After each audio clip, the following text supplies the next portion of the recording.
یا لیتنی، اے کاش۔ السلام علیکم ورحمۃ اللہ وبرکاتہ۔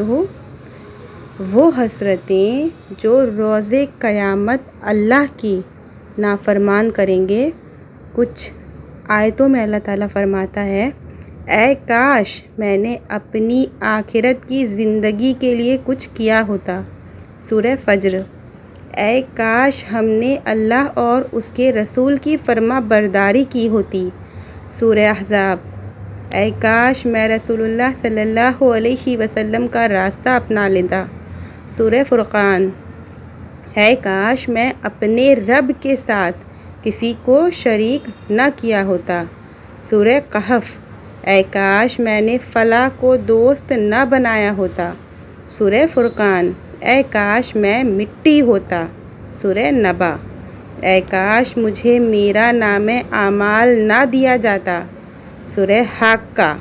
اے کاش کوئی صورت ایسی ہو کہ ہم دنیا میں پھر واپس بھیجے جائیں۔ سورہ انعام۔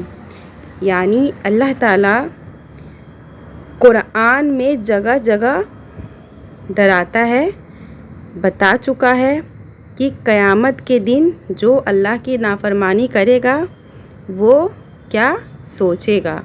اس لیے ہمیں اور آپ کو چاہیے کہ ہم اللہ کی نافرمانی سے بچیں اور زیادہ سے زیادہ نیک عمل کرنے کی اور اللہ کو راضی کرنے کی کوشش کریں۔ رمضان ختم ہو چکا ہے اور مسجدوں کا حال ایسا ہے کہ گویا گھر میں مہمان آئے تھے اور چلے گئے، تو یہ بہت شرم کی بات ہے، ایسا نہیں ہونا چاہیے۔ اللہ ہم سب کو آپ سب کو نیک عمل کرنے کی توفیق دے، آمین۔